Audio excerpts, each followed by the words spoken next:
Seja Deus gracioso para conosco e nos abençoe e faça resplandecer sobre nós o rosto. Vamos então, irmãos, louvar o Senhor. Estamos nesse domingo, mesmo em casa, iremos glorificar, exaltar aquele que morreu por nós. Então nós vamos começar cantando o cântico do Salmo 11. Louve ao Senhor com a sua família, com os seus filhos, com o seu cônjuge, e vamos apresentar o nosso louvor ao Todo-Poderoso. Então vamos cantar o Salmo 11.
Certamente nós somos justificados pela graça do Senhor Jesus. Vamos orar ao Senhor. Nosso Deus, Pai eterno, mais uma vez buscamos a Tua face. Tu és o nosso refúgio, o nosso abrigo. No Senhor nós estamos seguros. Queremos exaltar o Teu nome. Tu és o Rei de toda a terra. Nos humilhamos diante da Tua face, reconhecendo de fato a Tua soberania. Nos abençoa, Pai, nesse momento, com a Tua destra fiel, que possamos ter esperança, alegria, motivação, satisfação. Visita, Senhor, os nossos lares nessa noite, e que todos nós possamos olhar para o alto. É do alto que vem a nossa redenção. Sabemos, ó Pai, do momento difícil, complicado, mas temos a certeza absoluta que o Senhor controla todas as coisas e a nossa vida está na Tua presença. Que o Senhor, portanto, venha trazer para nós refrigério nessa noite, venha nos abençoar com a Tua doce presença, com a Tua palavra. Receba os nossos louvores, nos visita nesse exato momento, é o que nós te pedimos, no nome precioso de Jesus. Amém.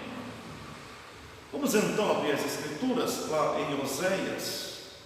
Nós já concluímos a leitura de Daniel e vamos para o capítulo 1 do livro do profeta Oséias. Oséias, capítulo 1.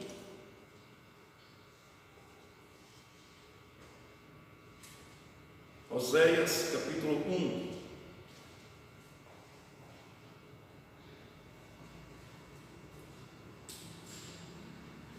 Então, farei a leitura desse capítulo. Palavra do Senhor que foi dirigida a Oséias, filho de Beeri, nos dias de Uzias, Jotão, Acás e Ezequias, reis de Judá, e nos dias de Jeroboão, filho de Joás, rei de Israel.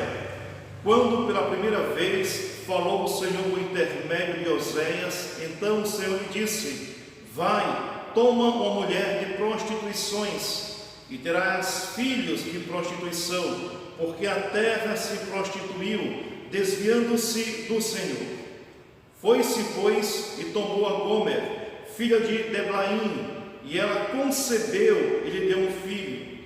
Disse-lhe o Senhor: põe-lhe o nome Jezreel, porque daqui a pouco castigarei pelo sangue a Jezreel, a casa de Jeú, e farei cessar o reino da casa de Israel.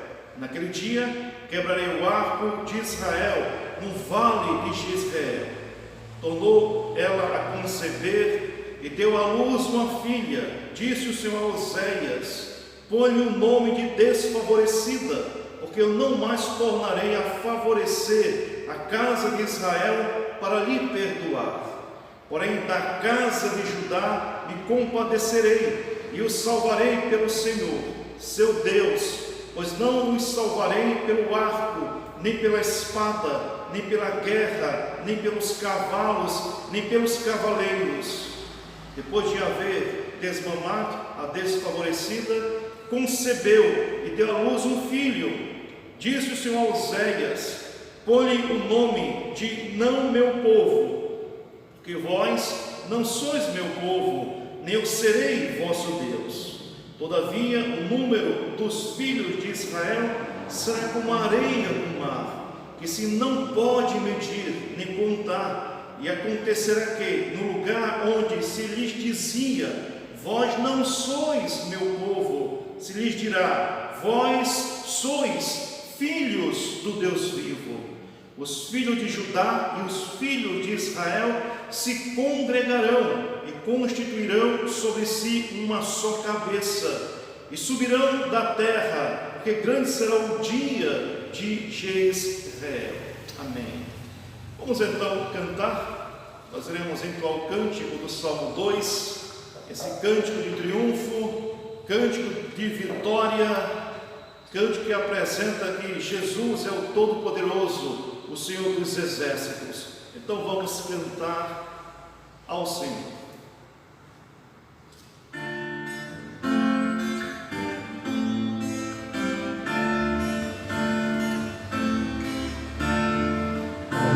Se aproximam as nações, pensam e falam sempre em vaidade. Os reis da terra tomam posições, e os governantes buscam unidade. Contra o Senhor e contra o seu ungido, dizem os laços que vamos romper. Suas algemas lançaremos fora.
nossa segurança e a nossa alegria. Vamos orar ao Senhor, confessando a Ele os nossos pecados, as nossas ofensas. Nós estamos em um período difícil, certamente julgamento de Deus. Deus julga as nações, e esse é um momento de quebrantamento, de humilhação diante do soberano Senhor do universo. Em cada juízo de Deus, há uma promessa de restauração, de vida, de alegria e de paz.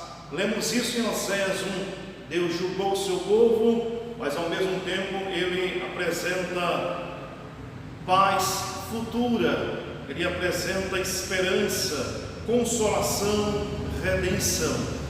Deus vai fazer certamente um grande projeto nessa terra pós-pandemia. Mas esse é o momento, irmãos, de nós buscarmos o Senhor e estarmos conscientes dos nossos pecados e clamarmos pela sua graça e pela sua misericórdia. Vamos então orar ao Senhor.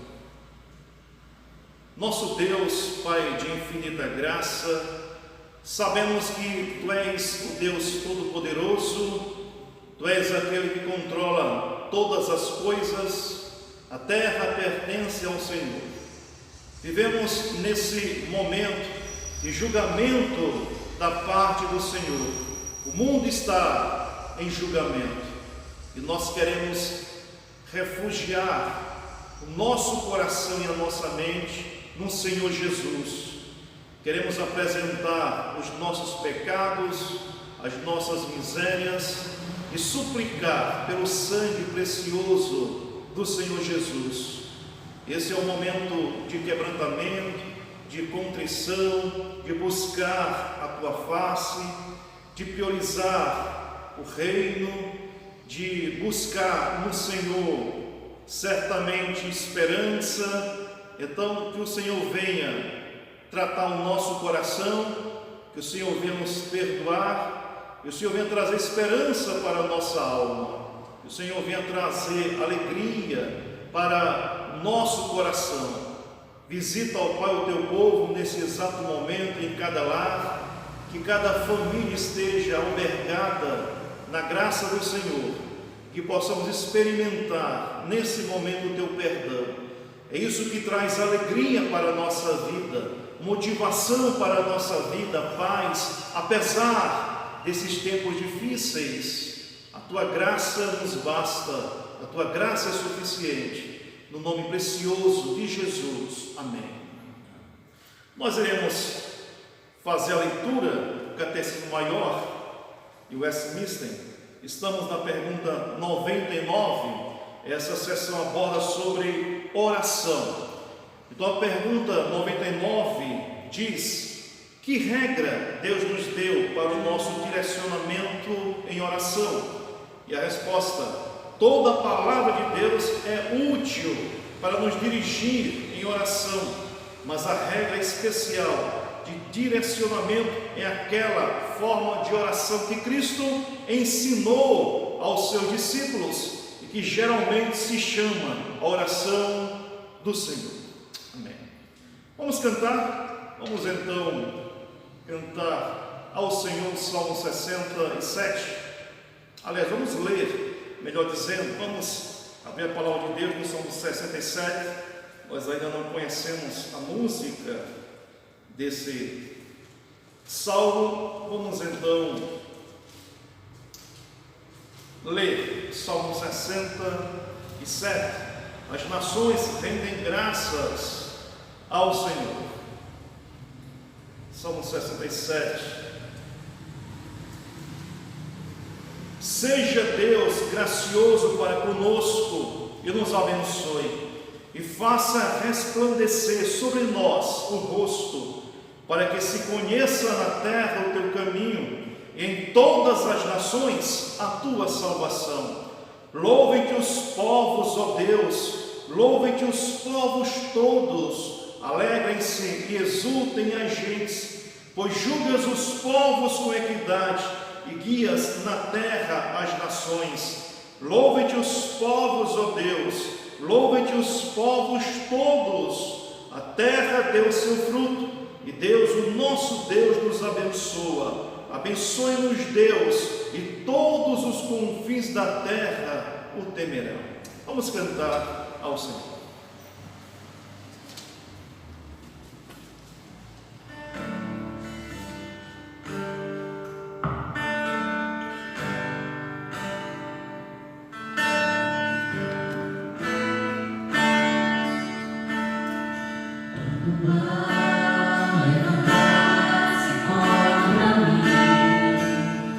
Não temerei, não temerei. E se mesmo minha carne perecer, não temerei, não temerei. Se eu sofrer, minha fé provada é. Não temerei, não temerei. E direi ao Senhor, refúgio meu, minha fortaleza, teu nome eu bendirei em todo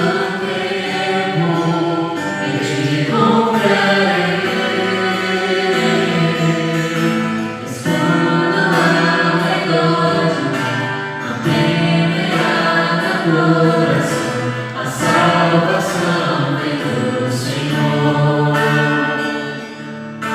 Minha vida escondida está em Cristo pela eternidade. A salvação vem do Senhor.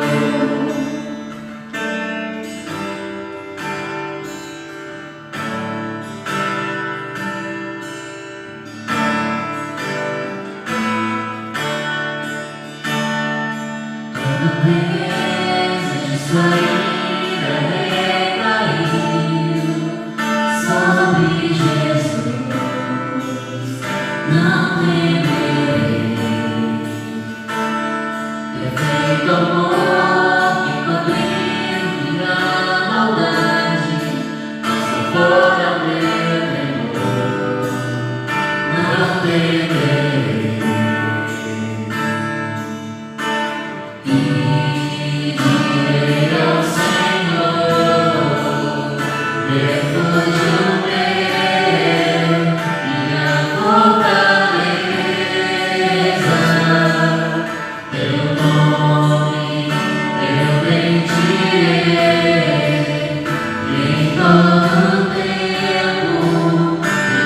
Confiarei.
sobre a terra, sobre os céus, tu és Senhor absoluto.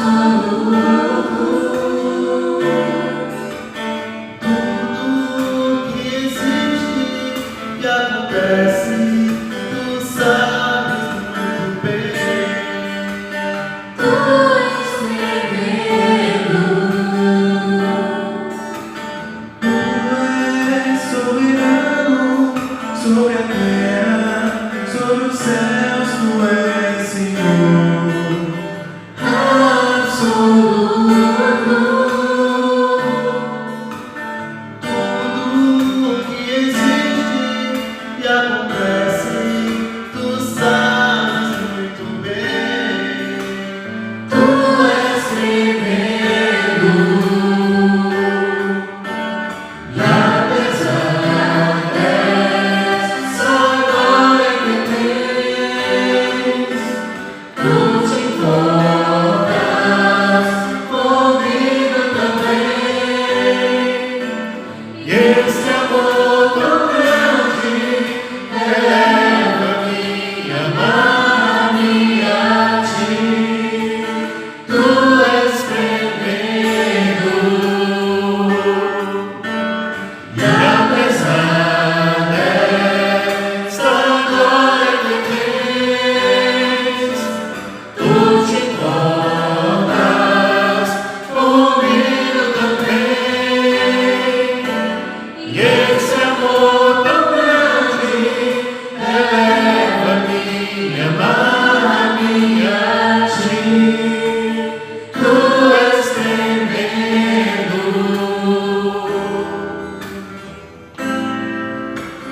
Tu és tremendo.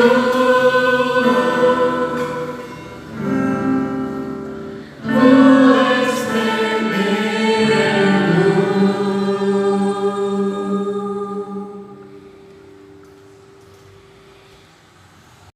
Meus irmãos, vamos então para o livro de João.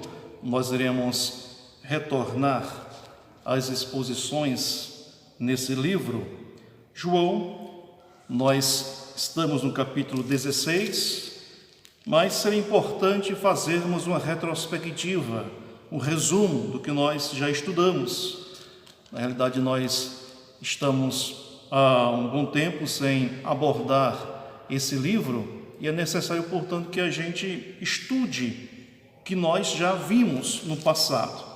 Então, conforme nós estamos analisando, desde o capítulo 13, o Senhor Jesus Cristo está no seu último momento nessa terra. Na realidade, é a última noite antes da crucificação.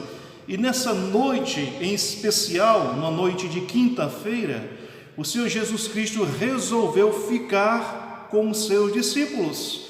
Não havia mais a necessidade da pregação do Evangelho, das curas, dos milagres. Ele coloca esse tempo último tão somente para ficar com os seus discípulos. Havia uma necessidade de uma conversa mais profunda, uma conversa calma. E coisas extraordinárias aconteceram naquela ocasião.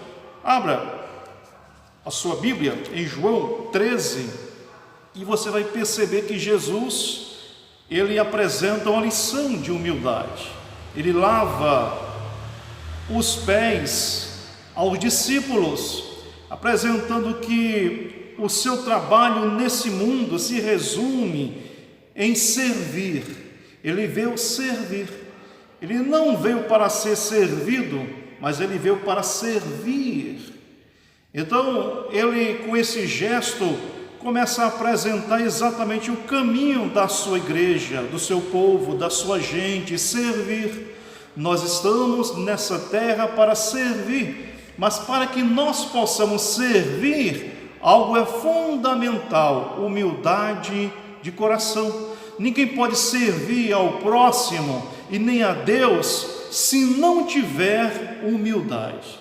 Então o Senhor Jesus Cristo, ele assume um papel de um serviçal, de um escravo, e começa a lavar os pés dos discípulos, É a sua missão, é a missão da igreja.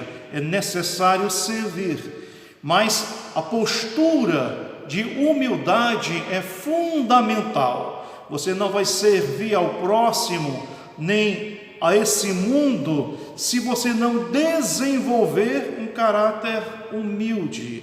Exatamente a lição apresentada pelo nosso mestre. Então ele começa, digamos, essa reunião, esse encontro a sós com os seus discípulos, apresentando a característica fundamental do seu ministério e também do ministério da sua igreja: servir. Nós estamos, irmãos, nesse mundo exatamente para essa missão.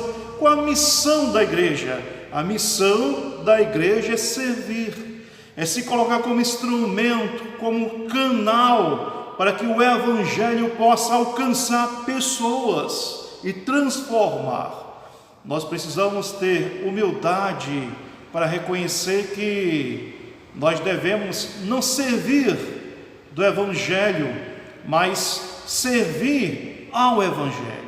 Essa é a postura que se espera do povo de Deus, que se espera de você. Mas notem ainda que no capítulo 13, nós temos um episódio triste, complicado. O Senhor Jesus Cristo, ele indica o traidor, e o traidor foi Judas. É interessante que Judas sempre se revelou como um traidor, sempre mostrou exatamente a índole do seu coração, sempre revelou o seu caráter. Mas havia uma necessidade profunda, de maneira clara, o Senhor Jesus Cristo apresentar o traidor. E ele faz exatamente isso. No versículo 21 ele diz: ditas estas coisas, depois da lição de humildade, angustiou-se Jesus em espírito e afirmou: em verdade vos digo que um de vós me trairá. Um de vós. Então, essa palavra do Senhor Jesus causou um alvoroço nos discípulos. Interessante é que cada um olhou para si, ninguém julgou, ninguém apontou o dedo. Parece que cada um, nesse exato momento, teve consciência que é pecador, miserável, transgressor da lei, que não merece o amor de Deus, nem a presença do Senhor Jesus. Cada um olhou para si, e a pergunta que se apresentou na hora foi: sou eu, Senhor? Mas Jesus Cristo, de maneira clara, apontou para Judas. Judas seria o traidor, na realidade já era o traidor. E o texto diz então que após revelar o traidor, ele sai. Judas sai para afirmar o seu plano de entregar o Senhor Jesus para os líderes religiosos de Jerusalém. Então nós temos agora uma outra cena, um outro cenário. Nós temos Jesus e a igreja, sem a presença do traidor, sem a presença do joio, e apenas Jesus com a sua igreja, representada pelos seus discípulos. Ele começa a apresentar lições preciosas, a partir do versículo 31 de João, capítulo 13, ele apresenta agora novo mandamento.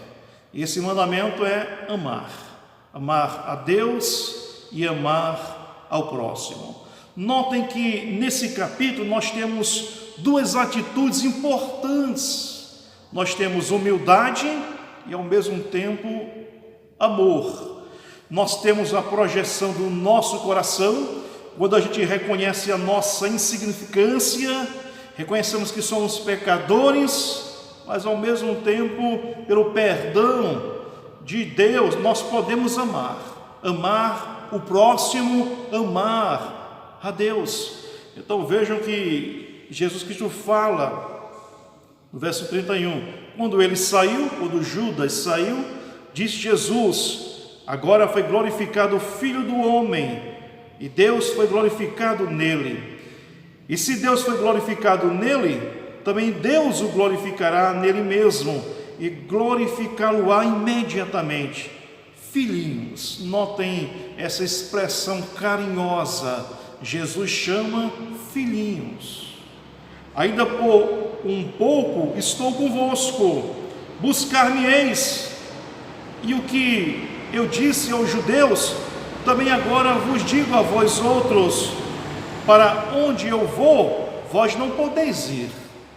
Novo mandamento vos dou, que vos ameis uns aos outros, assim como eu vos amei, que também vos ameis uns aos outros. O mandamento de amar. Amar não é uma opção, é uma necessidade, é uma obrigação. Todos nós devemos amar. E amar, nas Escrituras, nós já vimos aqui, não tem uma conotação tão somente teórica, não é uma fabulação, uma abstração. Pelo contrário, amar é algo extremamente prático. Deus amou o mundo de tal maneira que deu o seu único filho, ou seja, ele amou e ele realizou uma ação concreta, apresentando, dando provas do seu amor para com a sua igreja. Da mesma maneira, irmãos, nós devemos amar de forma absolutamente prática. É interessante que encontramos aqui uma coisa sendo apresentada à outra. Para que você possa amar, você tem que servir. Para que você possa servir, você tem que amar. Não existe serviço sem amor. Serviço sem amor é hipocrisia. Serviço sem amor é legalismo.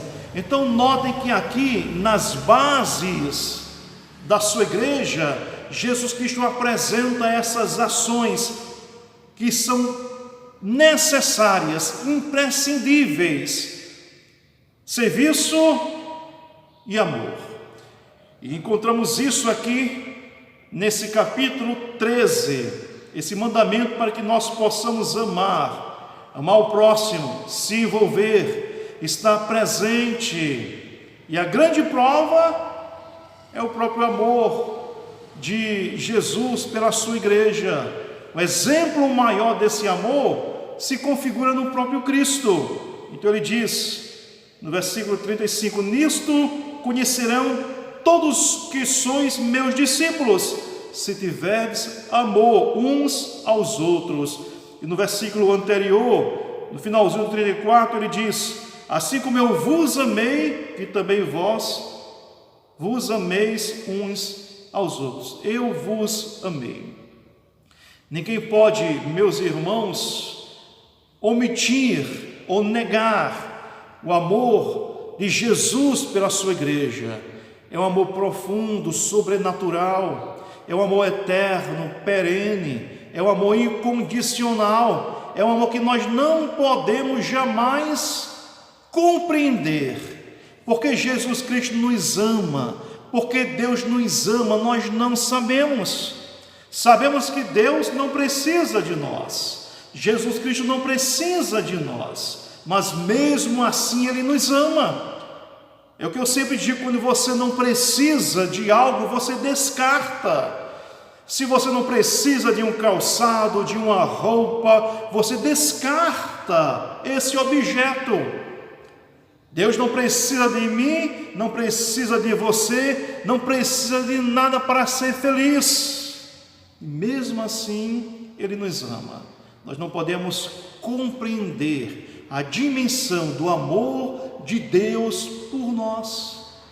Por isso que nós devemos sempre viver com essa certeza: Deus me ama, de maneira incondicional. Mesmo não entendendo o amor de Deus por nós, nós devemos abraçar essa certeza, e é isso que vai trazer para nós motivação nessa vida, é isso que vai trazer para nós força, razão para viver. o grande amor de Deus para conosco.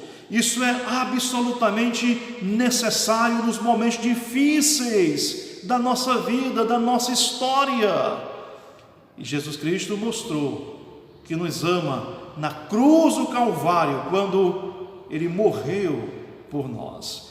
Agora, notem, irmãos, que o capítulo 14, nós vemos algo bastante interessante. Jesus confortando os discípulos. E Jesus Cristo conforta os discípulos porque nessa terra nós precisamos de conforto. Nós não somos perfeitos. O conforto dado por Jesus se apresenta porque Ele iria para o céu e enviaria o Espírito Santo. Mas Jesus Cristo estaria com a sua igreja. Porém, a despedida foi difícil. Os discípulos passaram 3 anos com o Senhor Jesus e havia necessidade de se despedir.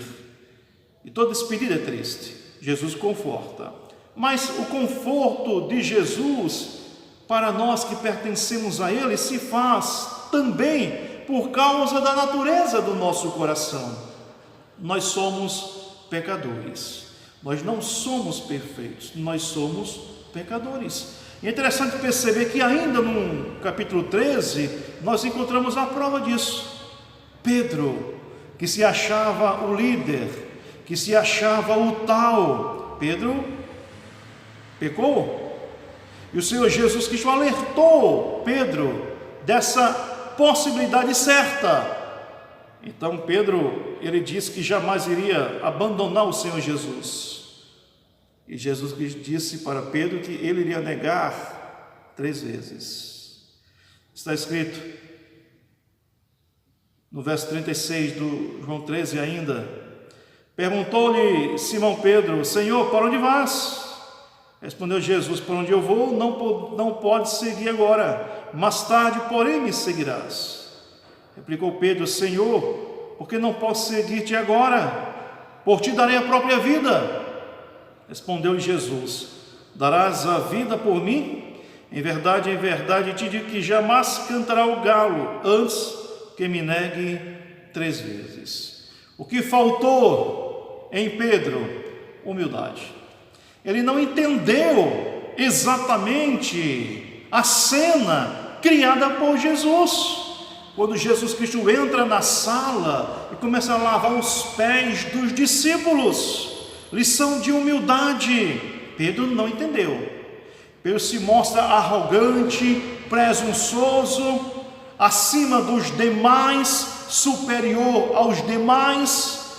Ele diz: olha, mesmo que todos desamparem o Senhor, mesmo que todos abandonem o Senhor, eu jamais. Ele não entendeu a missão, ele não entendeu a lição de humildade que Jesus Cristo apresentou para os discípulos. De forma clara, Jesus disse: olha, Pedro, você vai me negar 3 vezes antes que o galo cante. Você me negará 3 vezes. Galo aqui, mais uma vez eu enfatizo, não é um animal, não é uma ave, mas é um soldado romano que tocava um instrumento para a mudança de tropa em um determinado momento. Antes que esse soldado romano tocasse o seu instrumento, Pedro iria negar o Senhor 3 vezes. Ou seja, meus irmãos, aqui nós temos uma lição preciosa. A igreja é amada por Jesus, apesar de ser feita por pecadores como eu e como você. Nós somos pecadores, somos eleitos de Deus, caminhamos para o céu, mas o nosso coração é vil, é corrupto, e nós precisamos do Senhor Jesus, da sua intervenção, da sua graça, do seu perdão, da sua misericórdia. É exatamente aí, nessa ideia, que a partir do versículo 16 de João 14, o Senhor Jesus começa a apresentar a terceira pessoa da Trindade em ação, o Espírito Santo de Deus. E conforme nós já vimos, irmãos, o Espírito Santo, ele não veio fazer um trabalho independente de Jesus, nem de Deus. A teologia diz que o Espírito Santo, ele é procedente de Jesus e de Deus. Então, o trabalho do Espírito Santo é promover a glória de Cristo. Esse é o trabalho do Espírito Santo. O objeto do Espírito Santo, o alvo do Espírito Santo, a finalidade do Espírito Santo é fazer com que a luz de Jesus venha brilhar mais e mais. E nós já vimos que ele faz isso realizando 3 coisas: ele convence, ele converte, ele capacita o crente. Ele faz exatamente isso. E ele santifica o crente. Ele capacita o crente para falar de Jesus. Ele capacita o crente para pregar Jesus. Ele convence o crente que o padrão é Jesus. E, portanto, ele nos santifica dia após dia. Há um padrão. O padrão é o Senhor Jesus. E a missão do Espírito Santo é nos santificar. Essa missão do Espírito Santo de Deus. O Espírito Santo de Deus faz isso. Nos santifica, o padrão é o Senhor Jesus. O Espírito Santo nos capacita para fazermos a obra, para pregarmos o Senhor Jesus. É a função do Espírito Santo de Deus. Ele foi enviado exatamente para isso, para nos dar poder para testemunhar acerca do Senhor Jesus, para nos santificar. O nosso padrão é o Senhor Jesus. Por isso que o Espírito Santo veio para essa terra. Importante a sua presença no nosso meio, mas o foco é o Senhor Jesus. O próprio Jesus Cristo, mais tarde vamos estudar, vai afirmar: Ele me glorificará e vos ensinará todas as coisas. Então nós já estudamos, Jesus promete outro Consolador, da mesma substância, ou seja, Deus, o Espírito Santo, estará conosco, estará com a sua igreja, enquanto nós estivermos nessa terra, nesse mundo, consolando a nossa vida nos momentos difíceis, fazendo que o trabalho cresça, avance nesse mundo, é a obra do Espírito Santo. E nós vimos, irmãos, no capítulo 15, a analogia, a videira e os ramos. Então o Senhor Jesus Cristo apresenta uma parábola, apresenta a nossa necessidade de permanecermos nele. E sem ele nós não podemos fazer absolutamente nada. É a nossa permanência em Cristo que vai garantir que iremos morar com Ele eternamente.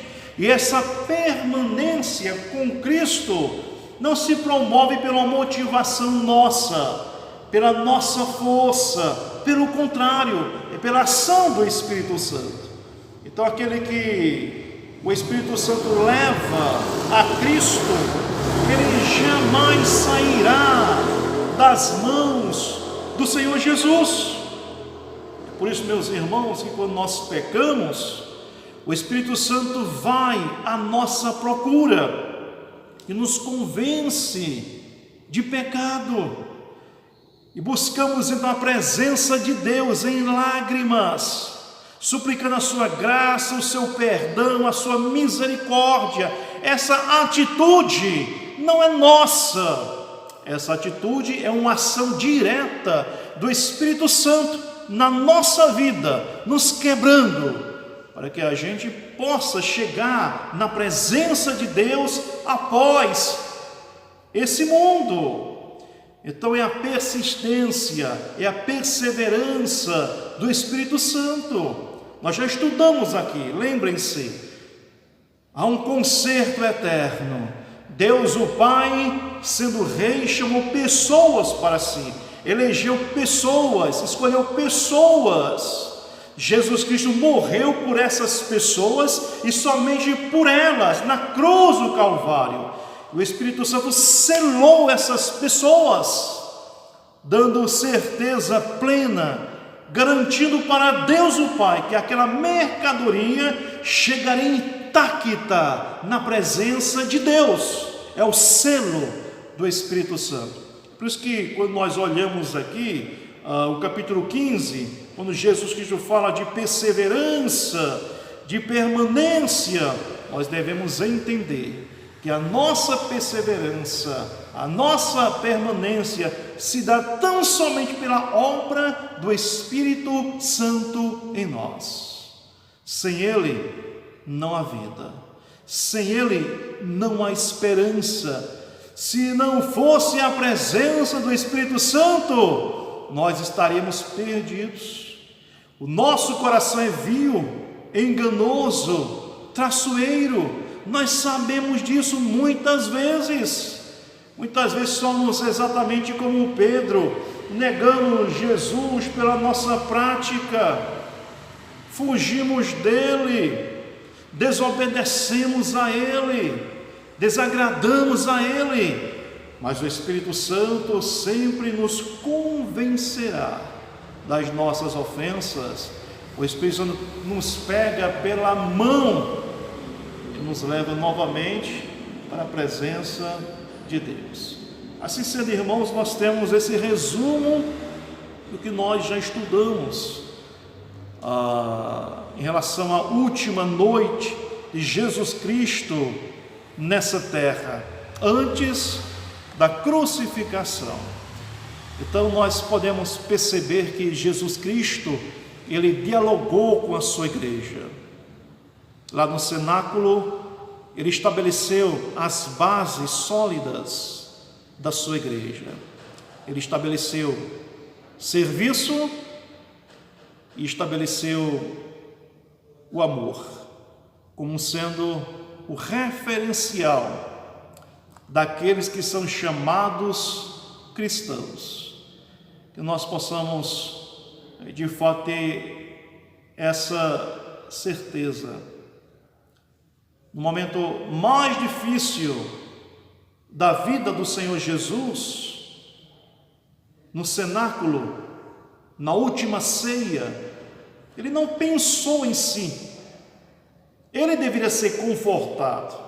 Ele iria morrer no dia seguinte. Iria passar pela tortura, pela humilhação moral, pelos espinhos, pela perseguição, pelo ódio, pela afronta. Seria humilhado, surrado. Mas ele não pensou em si. Pelo contrário, ele olhou para os seus discípulos e trouxe palavras de conforto e esperança. Esse é o Senhor Jesus. E deve ser também, irmãos, exatamente a posição da igreja nesse mundo. Nós devemos retransmitir aquilo que ouvimos no cenáculo. Devemos ter a mesma postura, devemos amar e devemos servir. Esse é o ensinamento majoritário do Senhor Jesus para a sua igreja.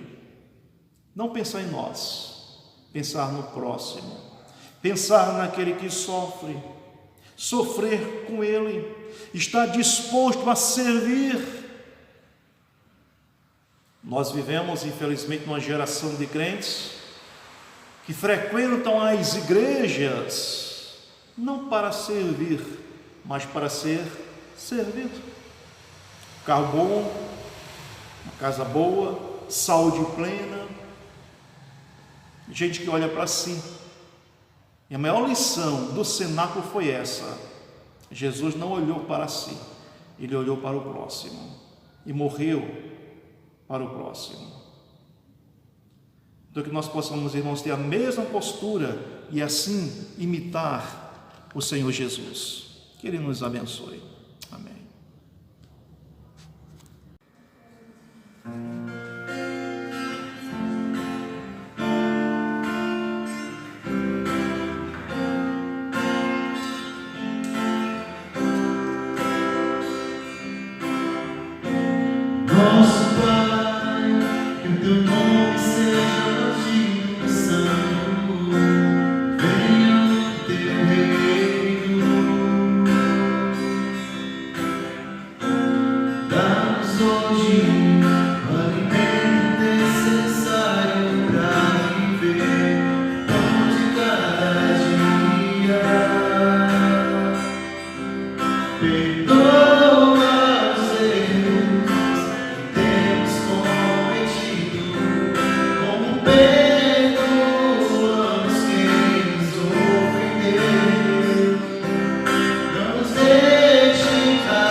como perdoamos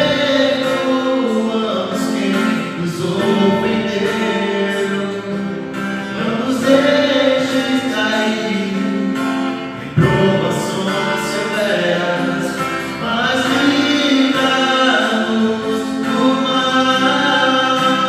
Venha o teu reino, faça a tua vontade, seja assim na terra como é no céu.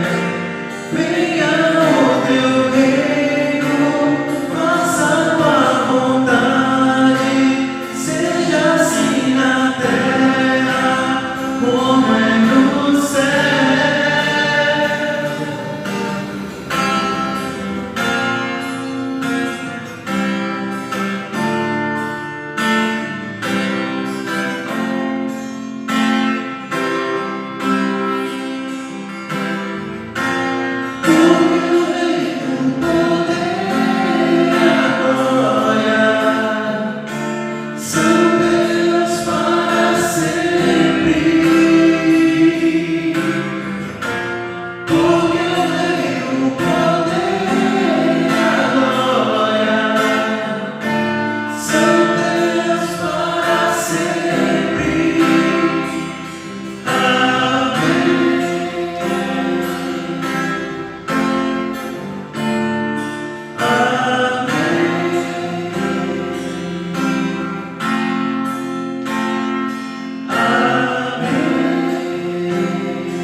Vamos então, irmãos, concluir esse culto e nós iremos interceder pelo nosso irmão Josinaldo, pela sua família que perdeu seu pai ontem. Vamos buscar a presença do Senhor, que Deus venha trazer consolação para a vida do nosso irmão.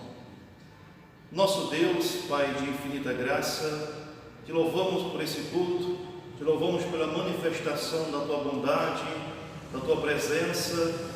Nós somos seres que não merecem o teu grande amor, mas mesmo assim o Senhor olha para a graça, para a misericórdia, para a cruz, para o sangue. Nesse momento colocamos a vida do nosso irmão diácono Josinaldo, bem como da sua família, que o Senhor venha trazer consolação, esperança, que o Senhor venha trazer a certeza da tua presença, as provas do amor de Cristo por ele, que ele possa ser confortado pelo teu Espírito Santo. Pedimos que o Senhor venha fazer uma grande obra na sua família, promovendo conversões, que o Deus eterno se manifeste na pessoa bendita do Senhor Jesus, que é a fonte e a razão da nossa esperança. Pedimos a tua bênção para essa semana, que a tua graça esteja com cada irmão, que possamos atravessar esse momento difícil na tua presença, olhando para o alto, percebendo as marcas da salvação, para que possamos ter alegria e esperança na nossa vida. No nome precioso do Senhor Jesus. Amém. Amém. Que a graça do Senhor Jesus, o amor eterno de Deus, o Pai, e o poder e a comunhão do Espírito Santo esteja com todo o povo de Deus, agora e para todo sempre. Amém.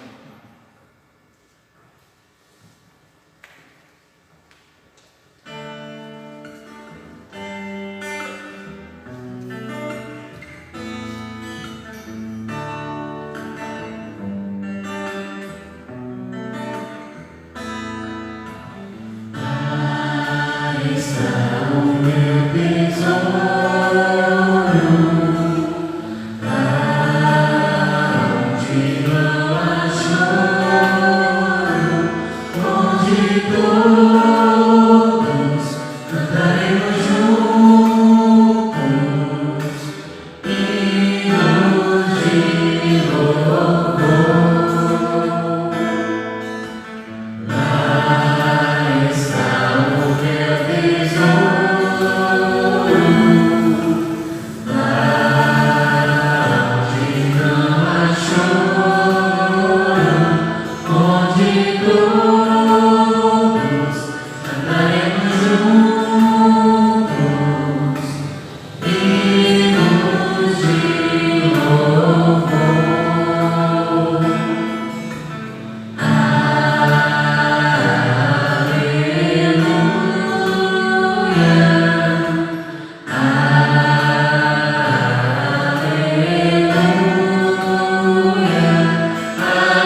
Então, irmãos, que Deus nos abençoe. Lembrando que nós continuamos nesses cultos nos lares, temos realizado 2 a 3 cultos, tivemos na semana passada 3 cultos abençoados. E se você desejar um culto na sua casa, então você convida uma outra família da igreja e nós iremos realizar esse culto. Lembrando que não passando mais de 10 pessoas. Então, certamente, Deus estará conosco nessa fase difícil. Não sabemos quando nós iremos retomar o nosso culto aqui no templo. Estamos aguardando o pronunciamento do governador. Até lá nós iremos informar os irmãos. Lembrando também que, evidentemente, em um culto como esse, não tem como a gente apresentar ao Senhor os dízimos. Então você pode fazer isso durante a semana, procurando o nosso irmão Eli, ou mesmo fazendo o seu depósito na conta da nossa igreja. Então Deus abençoe a sua vida.